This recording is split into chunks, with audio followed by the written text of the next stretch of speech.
And now, Rate That Album, Season 3, with Paul Muad'Dib and Joe Fremming. Two guys who know stuff. Hi, welcome back to Rate That Album, a back and forth album review between myself, Joseph Fremming, and my good friend Paul Muad'Dib. Paul, why don't you go home and get your fucking shine box? Yeah, I got news for you. I'll whack you and your family too. I am riding the heels of Paul and I's adventure last time with one Steven Siegel with a strange relic from 1998 in which Joe Pesci, the actor, released an album as under his character from My Cousin Vinny, Vincent LaGuardia Gambini. And the album is Vincent LaGuardia Gambini Sings Just For You. Paul, before we get into it, what are your initial thoughts? What do you know about Joe Pesci? Yeah, so real quick, I'm going to apologize. I'm going to be coughing throughout this podcast. It's been a hell of a week. It pretty much crescendo with me getting fucking really sick. So I know of Joe Pesci, obviously as an actor. I think as a kid, the first thing I really saw him in was my next door neighbor loved Michael Jackson. And they had everything Michael Jackson. That's actually, they had Thriller on both 8-track and vinyl. And one of the movies we'd watch all the time when I spent the night over there was Moonwalker, which is a little known experimental movie by Michael Jackson where Joe Pesci plays the villain Frankie Mr. Big Lido. Me and Brown actually reviewed that from Joe Down. Yeah, so there's that. But yeah, I mean, Lethal Weapon, Goodfellas, Home Alone, Casino. I mean, if there's a Joe Pesci movie, I've seen it. I think everyone has seen almost every one of, if not every single Joe Pesci movie. The guy does not do bad work. No, and he's not really done a whole, compared to other Hollywood actors, he really didn't do a whole lot. No, he doesn't have a giant filmography, but he's just been in such great movies that you know what they are. Yeah. So Joe Pesci has an interesting story in that, I mean, his acting career didn't even start until 1979 in his late 30s. He was in a movie called The Death Collector. It's a movie almost nobody's probably seen, except for two people, Robert De Niro and Martin Scorsese. Scorsese seems like one of those guys who just watches every movie. Yeah, it's considering at that time, which led him to be an Raging Bull and created, like, you know, the perfect on-screen combo, I think, for gangster movies of being De Niro and Joe Pesci. They're good in Raging Bull, but when it comes to Goodfellas and then Casino, and then Joe Pesci comes out of retirement a few years ago to do The Irishman, like, yeah, they just have a great combination. But Joe Pesci's career actually began in music, Paul. It did. A lot of people don't know that. Yeah, he was doing basically like lounge music in the 60s. Yeah, he was also friends with Frankie Valli, and he was part of one of the big things that got Frankie Valli in the Four Seasons to be a thing. Like, he was instrumental in creating that group. He had Little Joe Sings in the late 60s, where he basically does covers of popular music at the time. He's a guitarist in bands. Him and Frank Vincent, who plays Billy Bats in Goodfellas, had like a duo that was like a music comedy duo that from like the 70s until 79 when they both fall into the world of acting. Mm-hmm. So Correct. Pesci, yeah, he got his start in music. And yeah, for me, I think the first thing I ever saw him in was Home Alone. Yep. I mean, I think that's what most people see is Home Alone. Yeah, right. At least our age. I think people older than us probably first saw him in probably Goodfellas because he won an Academy Award for that. Right. His acceptance speech is like really short. He's just like, "Thanks," just walks off stage. He's so brilliant. Yeah. He's got like his life isn't as crazy as Seagal is another reason why I picked it. Although he allegedly did fund his ex-wife money to put a hit out on her her husband's soon-to-be ex-husband, which is not substantiated, but it's out there. It's out there. It's out there. So, but that's kind of like the only controversy you could really find with Pesci. He just seems like a generally good dude. But right before he announces in '99 he announces that he's going to retire from acting. Weird. Nobody really. I don't know why. I couldn't really find any reason why. Maybe he just had enough. I mean, you're like, he won an Academy Award in a very short time. So, go out, leave. Well, people still want more. But right before he releases this album, Vincent LaGuardia Gambini sings "Just for You."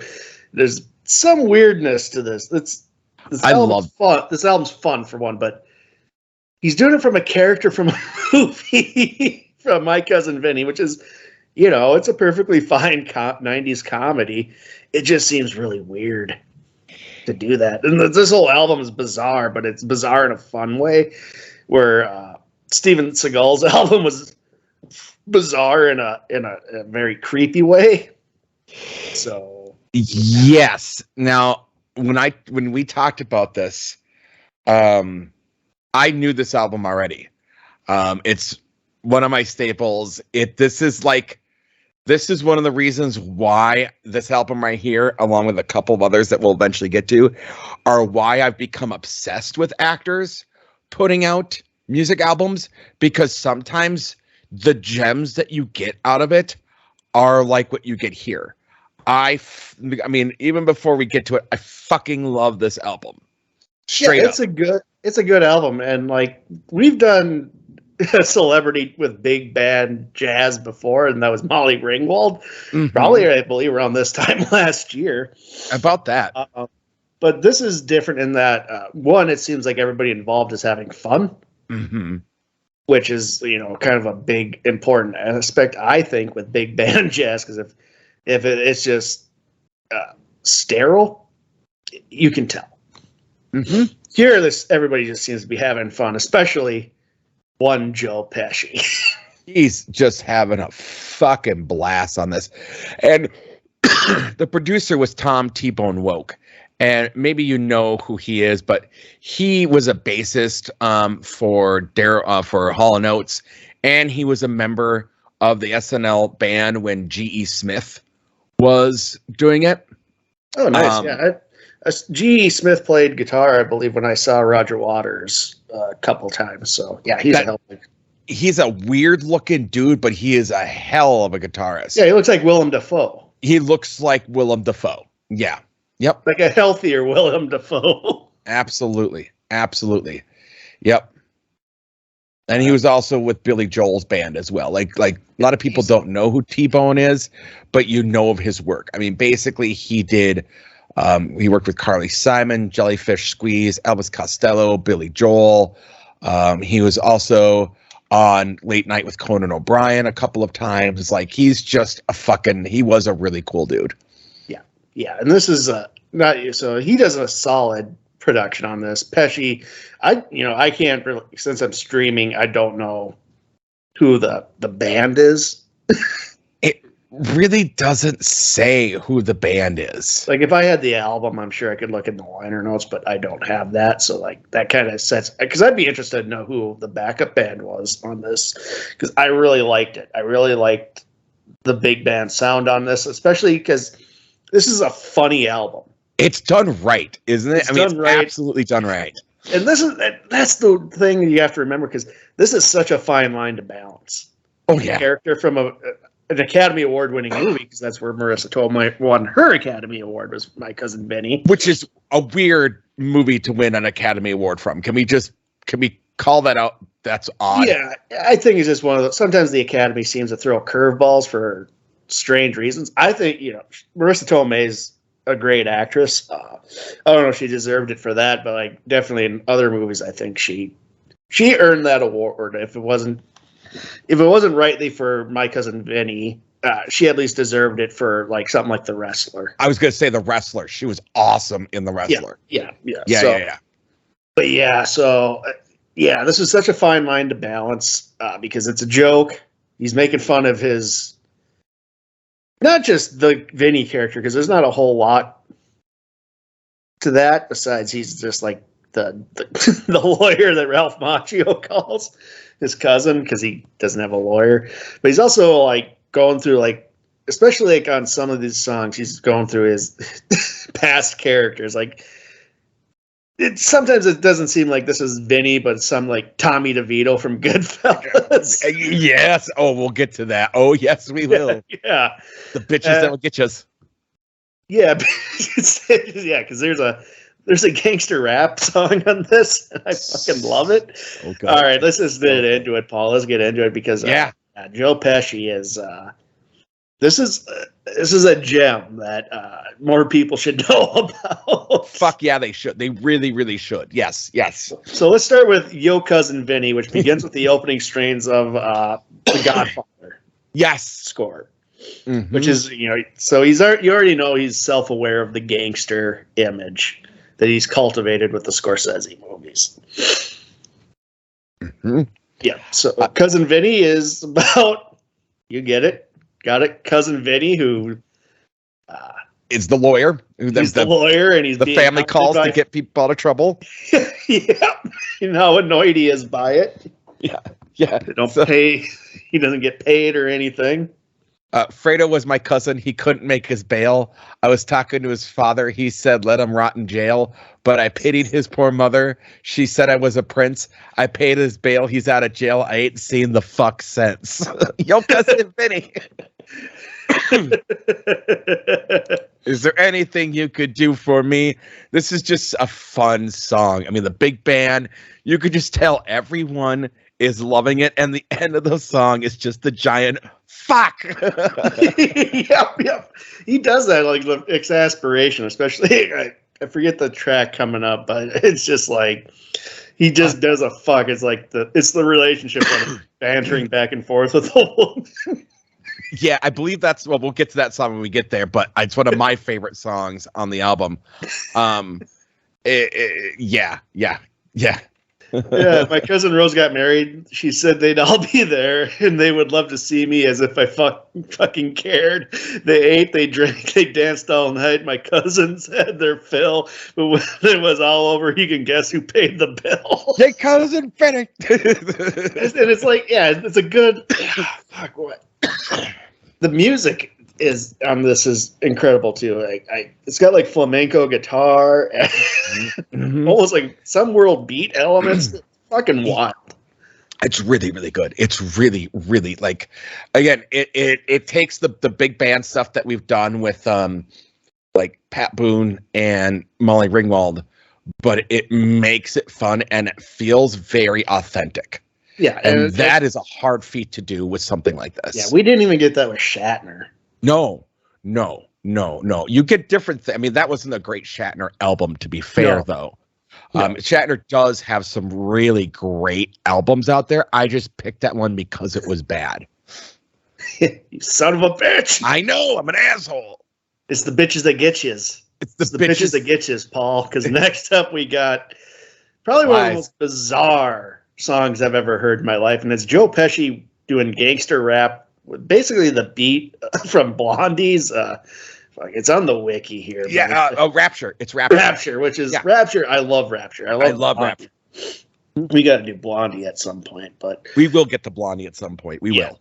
Yeah, but this is this Wise Guy, so it's basically a gangster rap song, but he's doing it from like more of a gangster, and it's not like, you know, like, I hate to use the word like thug gangster. It feels like there's connotations with that, but this is like a mafia gangster. Yeah, it's a mafia gangster with an R versus a gangsta, right? Yeah. And he makes references to that when you also get the not only do they sample from Rapture, but they also sample from Mr. Rogers' Neighborhood, because it's a lovely day in the neighborhood for a drive-by, and that's what the girls are singing. And then he's like, "Hey, I don't drive by because I'm a wise guy. I just stop by with a couple of guys, and I take your eyes because I'm a wise guy." Yeah, he definitely. I mean, let's be fair. Throughout this entire album, there is one element. There's a lot of misogyny. Yeah. But it's done from a perspective of Joe Pesci knows that he's playing an asshole. Yeah, He's not condoning it. Not condoning it, because it doesn't really make the character in the song seem cool. It makes them seem like assholes, and that's kind of if you look at like Casino and Goodfellas, his characters are amusing. They're fucking psychopaths too, and Scorsese worked hard to make sure that you're enjoying these guys because you think they're funny, but you're also going to see them because they're fucking terrible people too. Because they're fucking terrible people, and Joe Pesci leans in that. He's not condoning it. He's leaning into it, right?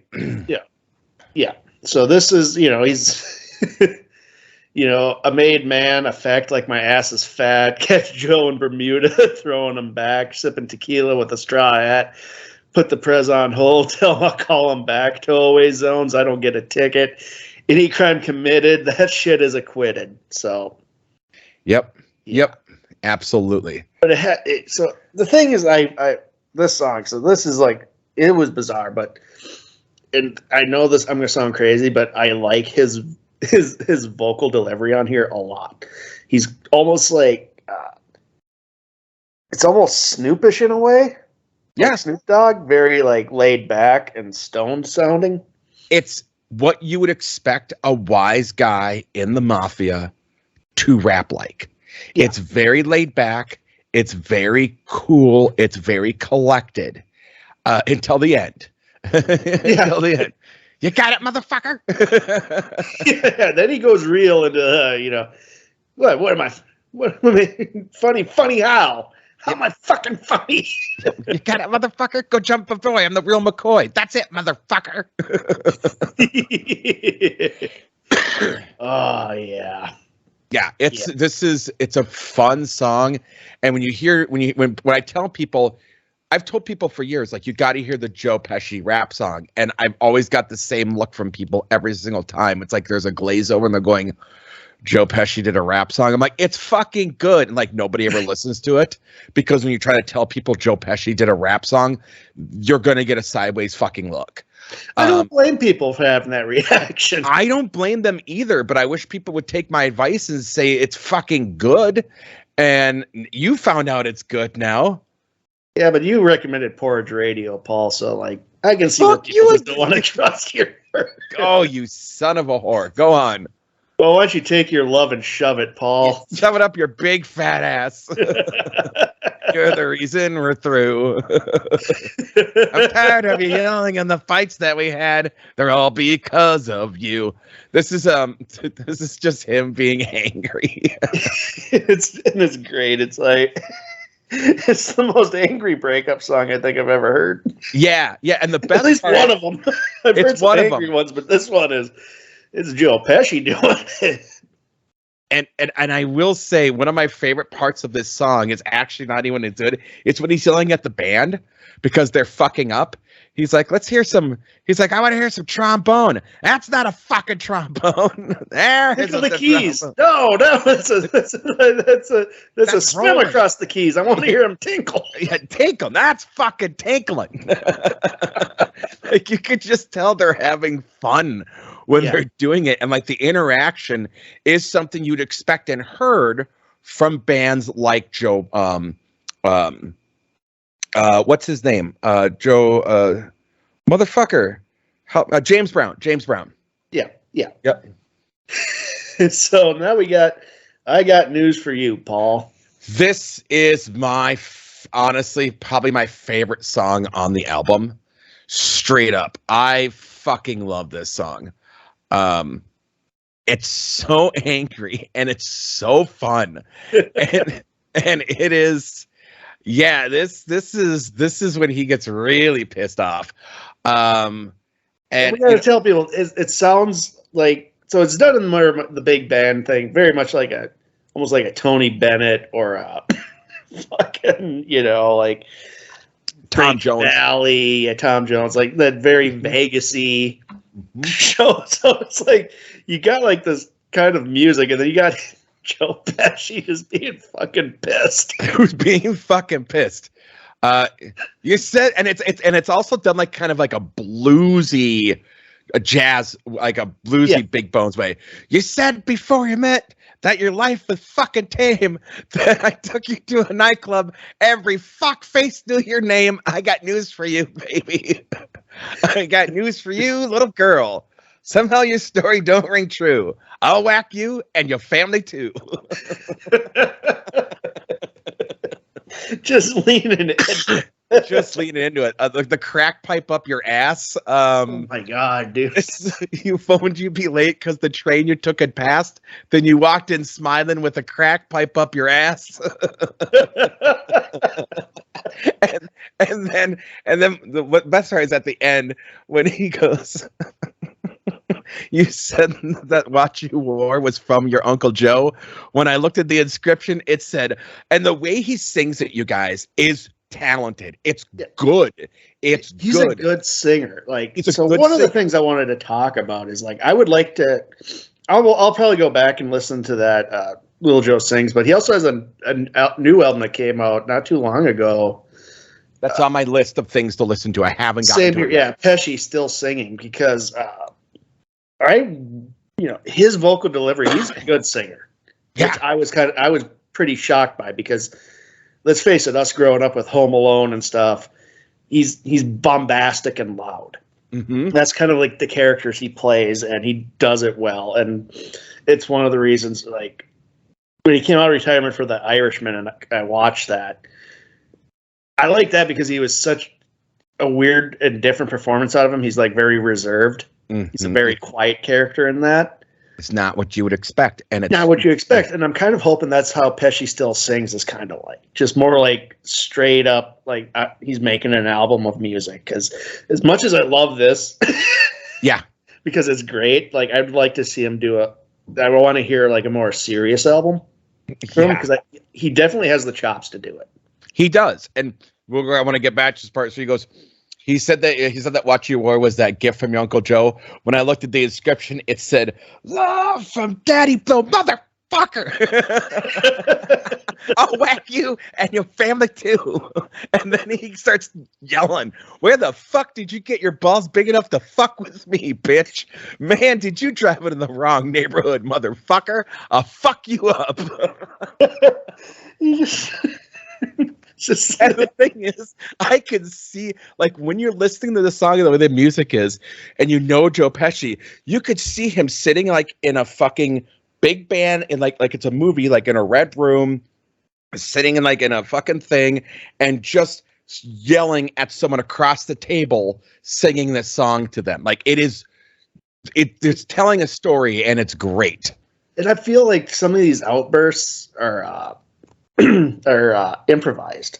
And I say that because one of his most famous scenes is an improvised scene. It's in Goodfellas. It's the "Do I Make You Laugh" scene. Yep. That do I make He you laugh? improvised it on the set, and Scorsese went with it based on an experience he had when he was a waiter serving a mob guy. And the guy said something. Pesci said, "Oh, that's funny. You're a funny guy." And I guess the guy did pretty much what you see in the movie. That's awesome. That's awesome. He's lived a weird life, man. He has lived a weird life, and you know what? Good for him for having it. Oh, so Paul, how do you like me so far?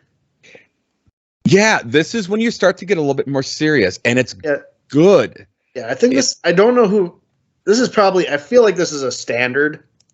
Like when he does Wonderful World. I'm gonna check. I don't think so, dude, because I've been looking up lyrics for it. No one has the lyrics for this song. I really don't think it is.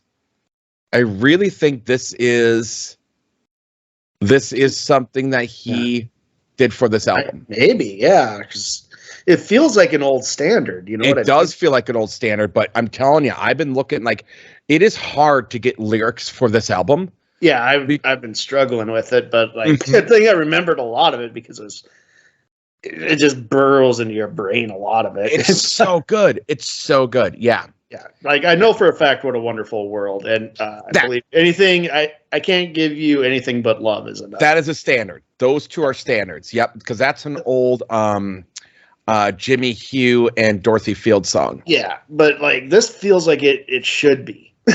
It should be, but it's not, I don't think. And it's really a gorgeous song, honestly. It's just really well done. It's actually a very respectful, very caring, kind of like and again, you can still see it from the character because it's like this throughout, like when you look at some of the characters Joe Pesci plays and things like that, and there is an insecurity that comes with kind of the way he does it. He's playing these fucked up characters, but there is this vulnerability of really wanting to be accepted. And this song really personifies that. So I feel like it works very well on the album. Yes. Yeah. But then it's followed up by Robbie Hood, Paul. Robbie Hood, which is another just fun song. Yeah. And it's, it's very strange. Is this the one where I forget? Is this the one where he yells "Broccoli Rob"? Yes, Broccoli Rob, Broccoli Rob. Which is funny because Broccoli Rob, Broccoli Rob. Broccoli Rob is he plays basically one of the nemesises on The Office by Steve Carell. Steve Carell plays a character named Broccoli Rob on. I just don't know where the refrain. Is it like an old timey thing? Like I don't know what Broccoli Rob means. Broccoli Rob? God, I've heard it for years. Is there like an origin to Broccoli Rob, Paul? There is an origin to Broccoli. See, Broccoli Rob is rapini. It's so what you have with Broccoli Rob. It's a longer, thinner stock of broccoli. So it really is like basically it's almost like a cousin. It's like a combination of collard green and broccoli. Yeah, but it seems like it's used as a derogatory or some sort of weird thing in popular culture. Yeah, that I don't know the origins for of Broccoli Rob being like a derogatory in terms of what that is. According to Urban Dictionary, it's they say what Broccoli Rob is a guy that looks like broccoli. that's what like a lanky motherfucker. Yeah. All right. Yep. All right. So now we get to 21, which. Yeesh. Yeah. Yeesh. This one is. When you listen to it and you understand at the end of the song what it's about, it becomes less creepy. Yeah, because it feels like by the end of the song, it's like, am I wrong? It feels like by the end of the song, it's like, this is the dad. He even says it straight up. It's something every father must get done when his girls. But at first, it seems like it seems like he's jealous, and he's a 16-year-old and is not as old as it seems. And I'll share the clip with you, Paul, but there's like a Family Guy episode where Joe Swanson has a jukebox, and all like the 1950s songs are like all about underage girls, and it's really creepy. That's the vibe I was getting from this. This was the vibe I was getting from it too. But then again, when you get like, I think it's intended to be that way. I really do, because it takes like this turn. Because it's like, baby, you're 16. That's not as old as it seems. How a little girl who looks and talks like you is not mistaken more for 22. And then he talks about like, it makes me feel like I'm still 21. But then at the end, when the song kind of goes, I guess I'm the one who is rushing all the fun that you're going to have throughout the coming years. Just forgive me for those times to monopolize, for those tries to monopolize your eyes, is something every father must get done when little girls like you look 21. So it starts to become more of a like, hey, his daughter's growing up. His daughter's growing up, and he's not prepared for it. Yeah. And as a parent, like as a dad, I get this song, I think, a little bit differently, because I do. My daughter, it just turned 15 3 days ago. Fuck, man. Yeah. So it's like, I do get this, because you start to kind of have those. I don't want to out her, but there was basically a embarrassing situation happen when someone came over to work on something in the house, and like my daughter was obviously very attracted to this gentleman, and it was kind of like, that was a moment that really hit me. I was like, oh Christ, now we're getting to this spot, and like my mind's starting to like reel on. Oh shit, now I gotta worry about this and this and this and this and this. Like, and your brain spirals in that way, and you don't mean it to. And I was very easy to take a step back and calm the fuck down. But I can see where Joe Pesci is trying to come from in this song. So it is more innocent in my eyes. And I think there's that play again in the beginning. You're supposed to feel like, oh, what a creepy song. And at the end, the twist is, oh, it's not a creepy song. Yeah, I was listening to this at the gym, and I was like, "Oh God, this took a dark turn." And then, I'm like, at the end, I'm like, "Oh, that's kind of a sweet song now that I know what." Yes, exactly. Now that I know it's okay to be okay with this song, I'm okay with it. Yeah, absolutely. Yep. All right, now we come to probably one of my favorite songs on the album, is "The Old Man Time." Old Man Time. Because I'm feeling like a grumpy old man. Yeah, that motherfucker. I don't even have kids, Paul, but I'm just I continuously keep turning into like a Larry David type character as I get older. I get just a fucking prick, man. One of my well, and I get this because one of my favorite songs actually about time and bullshit is was the Twin Peaks, Eddie Vedder, Out of Sand. Like, when I was listening to that song, I was like, Jesus Christ, this guy fucking gets it. It's also like when you hear by Sinatra, like when I was 17, like over the years, like as time goes by, like, yeah, I'm old. Like, or the Eels, Mistakes of My Youth, another really great song to listen to when you're feeling old. The lyrics, go ahead. Any Neil Young song. Any Neil Young song. Dude, and again, now that we're at this age where we started to we went from hating Phil Collins to liking Phil Collins, you're old. Yep. And I'm all right with that. In a world where I'm okay with that. Collins, that's a world where I want to be in. Yep. But yeah, Old Man Time's a hilarious take on that. Very much so. And again, it's well sang, it's well produced, it's well done.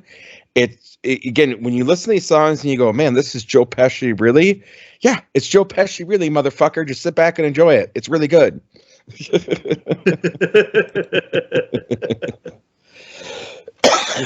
All right. He'll have to go, Paul. He'll have to go. He needs to get the fuck out. Oh, God. Put your sweet lips a little closer to the phone. It's a country song. This is a country song. Yep. Let's pretend that we're together all alone. I'll tell that man to turn the jukebox way down low, and you could tell your friend there with you. He'll have to go. Yeah. Yep, it's Joe Pesci doing a country song. It's all right. Honestly, to me, it's one of the weaker songs on the album, if not the weakest. Yeah. But it's all right. Yeah, it's not bad, but yeah. Yep. But I can't give you anything but love, Paul. I need more than dick is what I'm saying. In which they put their own little twist on it. Yep. I need more than dick. That's what I'm trying to tell you, Vinny. After sex, you're like, well, you don't need all that jewelry.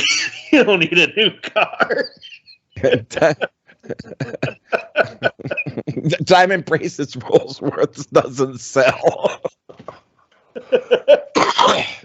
Yeah, it's kind of like the guy saying anything he can to get laid, and then after, Yep. Yeah, accomplishes that, then he takes it all back. Then he takes it all back. Scumbag. Yep, fucking scumbag. It's a funny ass song though. The banter between the woman and him are just. It's I don't know who that is, but it's genius. Whoever they got for it. There's not a lot of like notes on who helped out with this album, but their take on it is fucking genius. Yeah, yeah. And you're the nicest broad in the neighborhood. That's why I liked you. Stand by her, man. Stand by her, man. That's what you said to me. So I'd probably put this one up on my list as probably the favorite just because of how fucking wrong it is. It is. It's so wrong. It's so wrong. But it's so hilarious at the same time. Yeah. Yeah. At least for a jackass like me, so. Well, and the thing is, again, it works with the character of what this is. Yeah, and again, he knows he's an asshole. He knows he's the asshole. So that's he gets it. That's the context. Like, he knows he's not the good guy, especially because it's real shitty what he's doing to this woman. Yes, and context is the most important part. People forget context. It is hear things and go, oh my God. But the context of it, he knows he's the asshole, and it works. Yeah. Now let's get into the holiday spirit, Paul. Joe, we didn't really go Christmas this year, but thank God you picked this album because there is the Christmas song of "If It Doesn't Snow on Christmas." How's Fatso going to use that sleigh? If it doesn't snow on Christmas. Oh God! I sent him a nice long letter. I hope it's not in vain. I'd really feel much better if that fat fuck flew a plane. No, they say he's got 8 reindeer for the sleigh he's driving here. How Fatso go if it doesn't snow on Christmas this year? It's so fucking funny. All right, kids. Where are the kids? I got candy for you. All right, which one of you little pricks stole the fucking candy canes? Nice kids. Where'd you get them from, huh? The fucking jail? Fucking reform school brats, get the fuck out of here, all of you.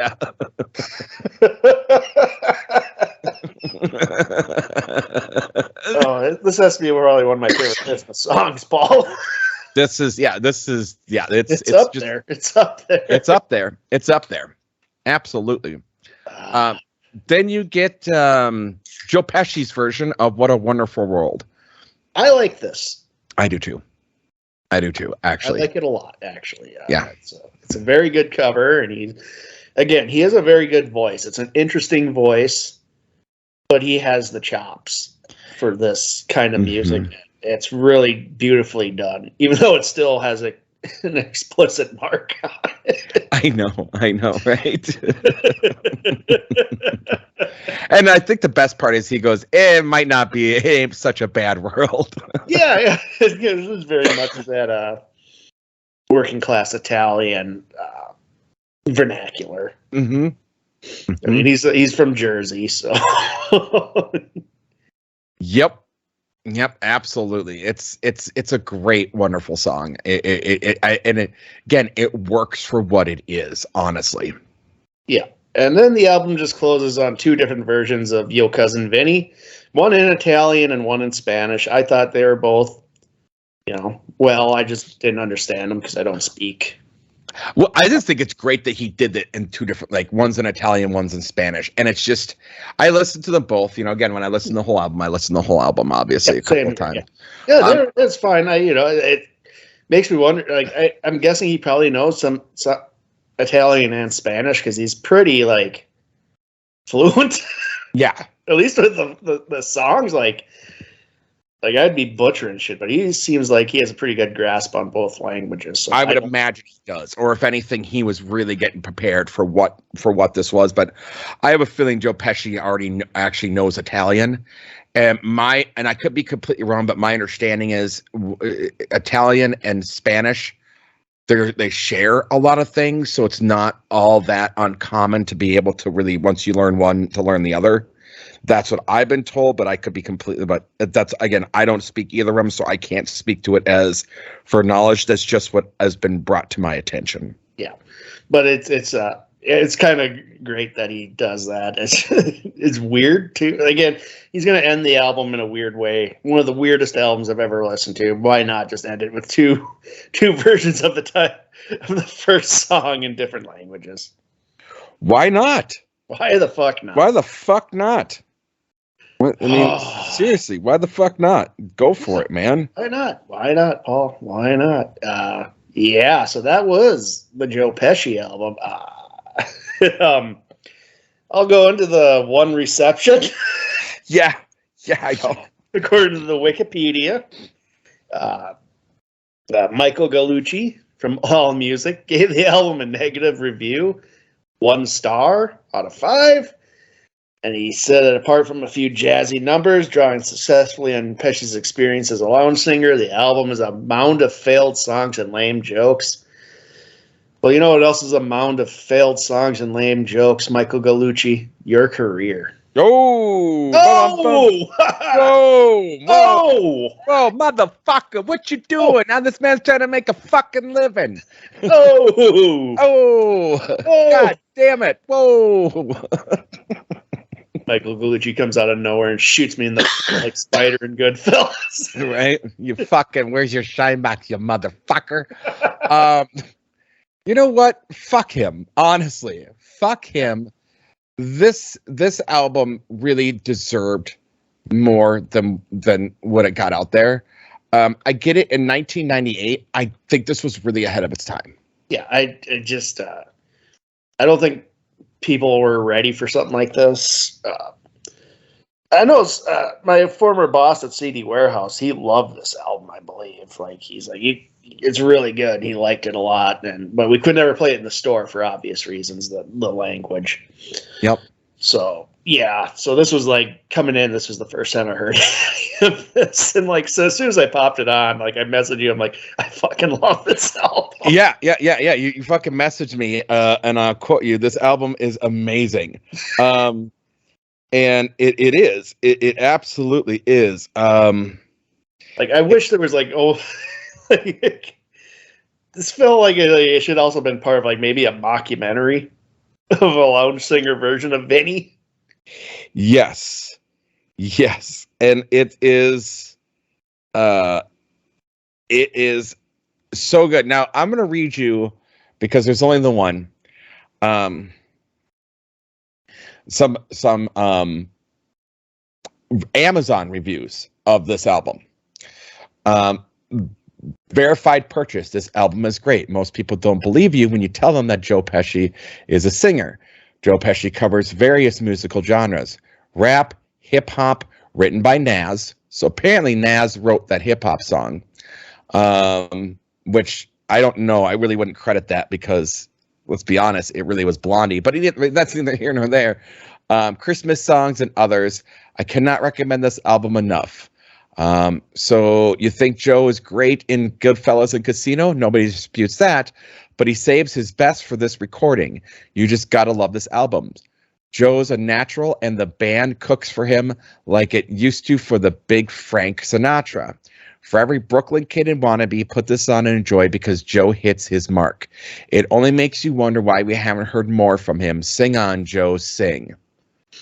So, yeah, I mean, again, in 1998, Joe Pesci puts this out. It's strange. It's strange. Now, I think if he had done it, people, even though there's the misogyny and the things in it, I think people would have clamored all over this and would have been like, this is fucking awesome. Yeah.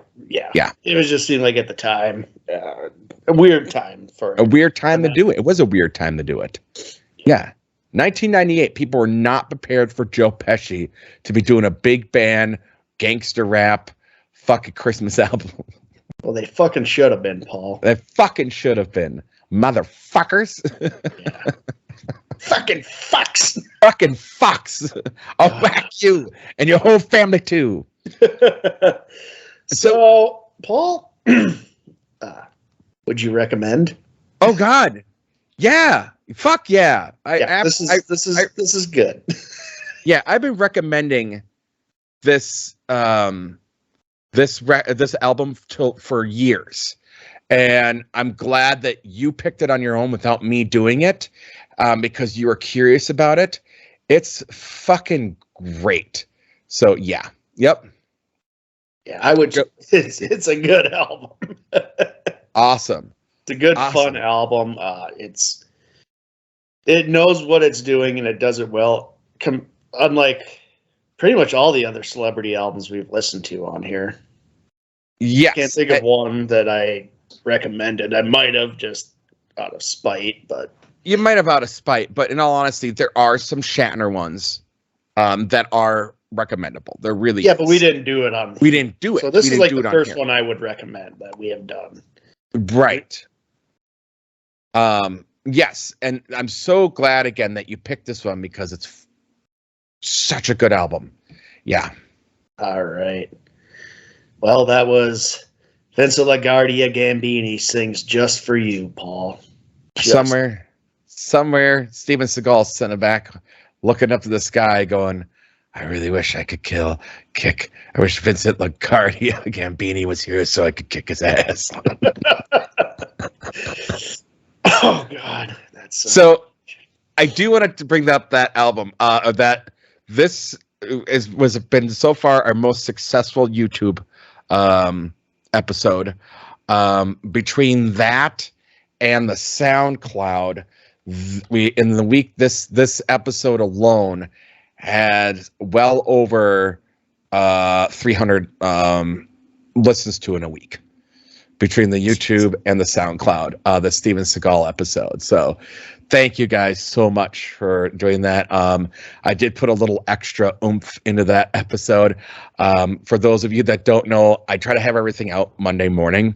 We record, pulling the curtains back, we record these typically Thursday or Friday, and then I take the weekend and then I put them up.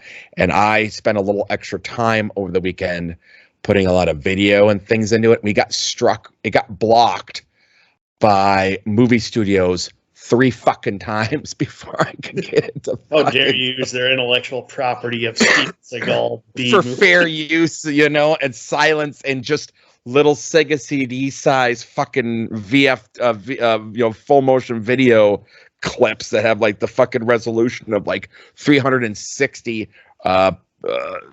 Gee, so sorry, fuck faces. So, Joe, plugs, my man. What are you doing with the Joe Down?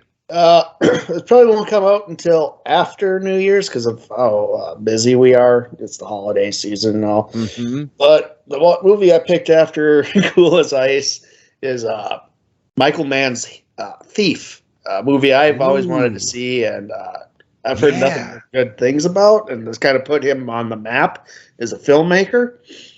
Starring James Caan. So I was gonna say that's the James Caan vehicle. Yes. Yeah. So I wanted to see it. So we're gonna be doing Thief. Nice.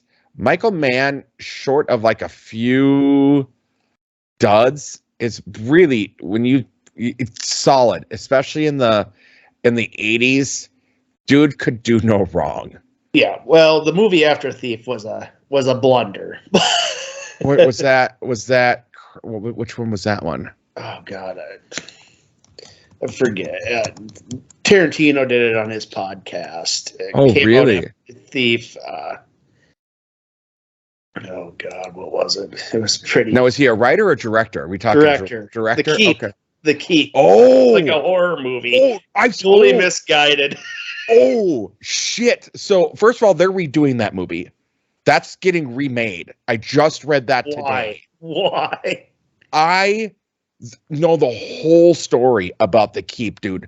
Like, it is a clusterfuck behind. Like, there needs to be a making of about like everything that went wrong with making this movie, from like running out of budget to like a bunch of rewrites to people quitting. I mean, it is almost on the Island of Dr. Moreau level fuckery that occurred when they were trying to make this movie. And I watched it actually like in the last couple of weeks, and because I was just like, God, who is that? And it's Prochnow. You're in Prochnow. And I was like, and a very young Gabriel Byrne is in that movie.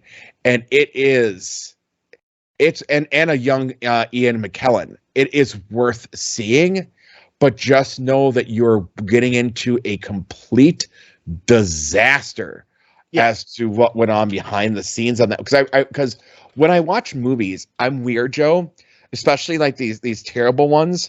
I'm like, oh my God, like what the fuck happened here? And basically there is, I believe, 2 hours of cut footage. Like the runtime was supposed to be something like, it was getting into like 3 hours.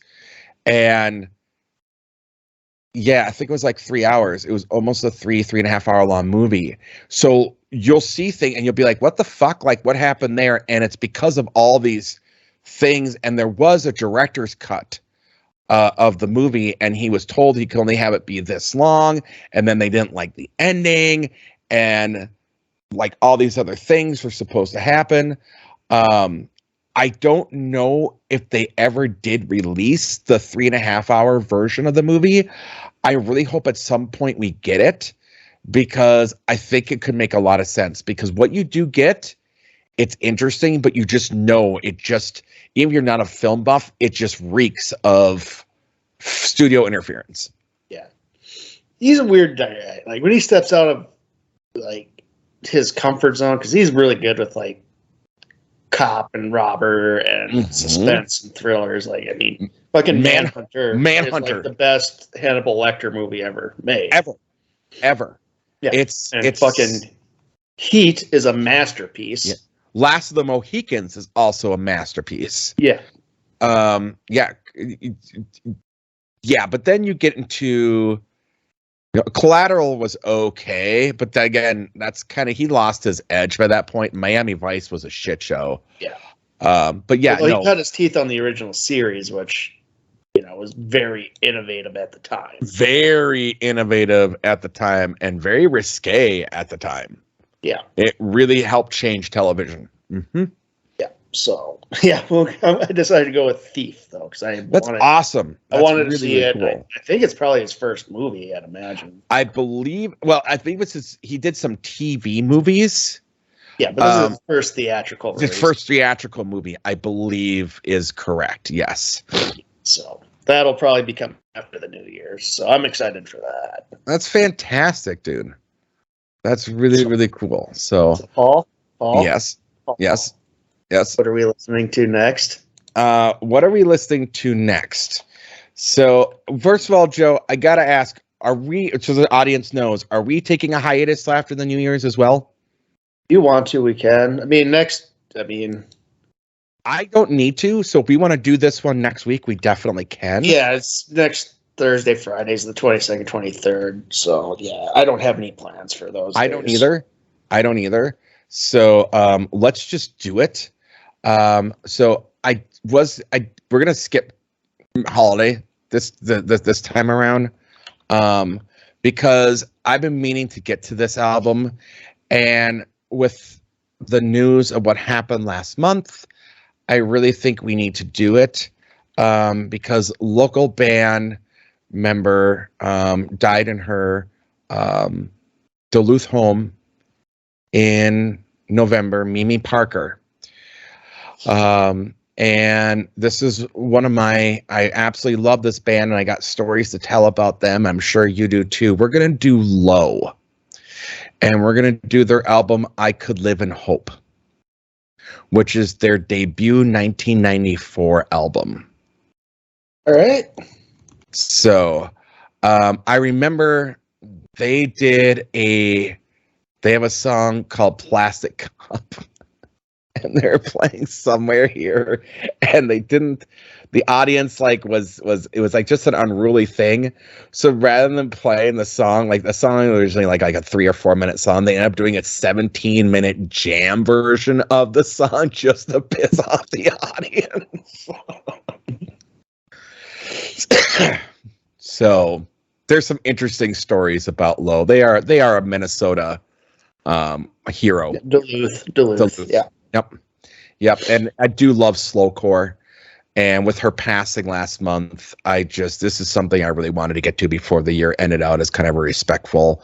And again, with the holidays making me depressed, this is a depressing album.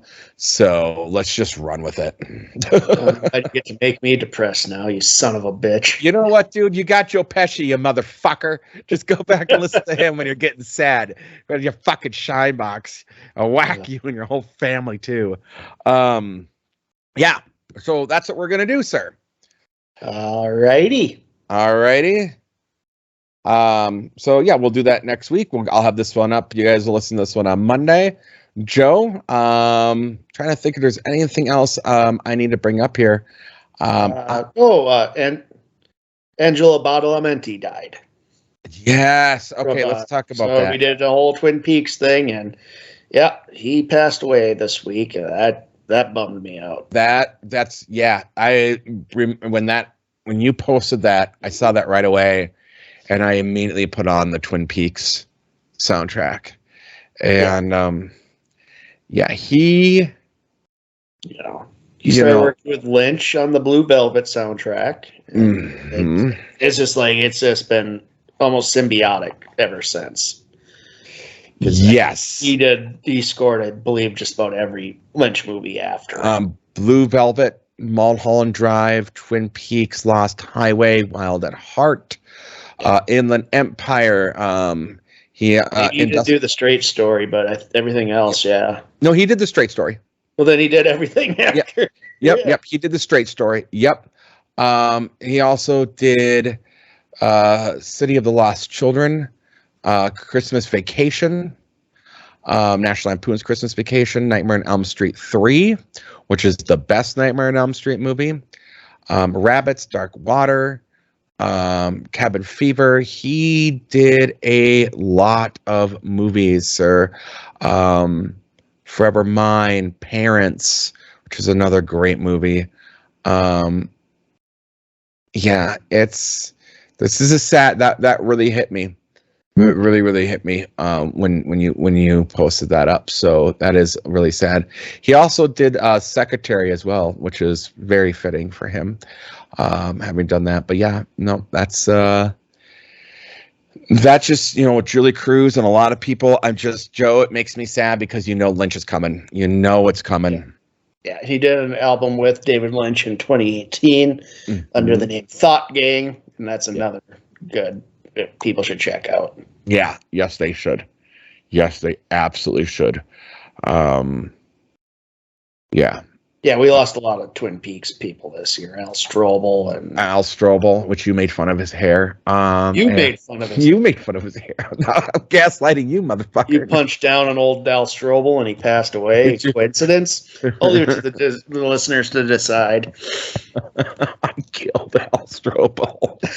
You killed Al Strobel. Yeah, and Kenneth Welsh died. Julie Cruz. Guy who played Harold. I forget his name, but he passed away too. He passed away. Jacques Renaud passed away.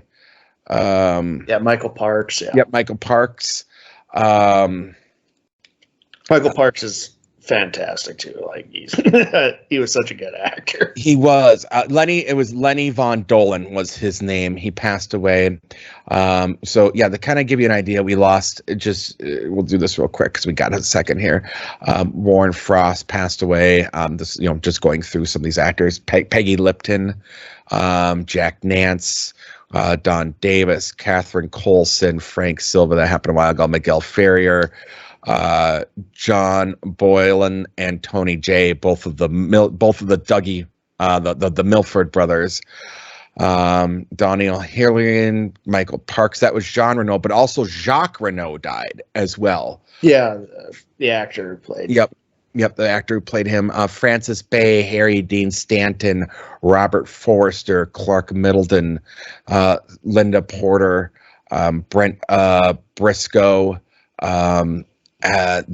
There's been a lot who have unfortunately passed away. David Bowie. It's been a rough run. Don Kalfa, Al Stroba, David L. Lander, Hank Warden, Ed Wright. Been rough. Brian Straub. Yep. So. Tough ones, my man. We are losing our heroes, sir. Yeah, it sucks. It sucks. It fucking sucks. It didn't help when you murdered Al Strobel either. That didn't help when I murdered Al Strobel. David Berner died this year as well. Who was Thomas Eckert died this year as well. He was also in Star Trek. He was really cool. Kenneth Welsh died this year too. And Merle. Yep, Wyndham Earl passed away this year. All right. Well, happy holidays. If you haven't listened to it, listen to the South Park Christmas song, Dead, Dead, Dead. It'll make you feel a lot fucking better about where you are in the world. God. Joe, do you want to take us out? No. This has been Rate That Album with Paul Muad'Dib and Joe Fremming. Thank you for listening.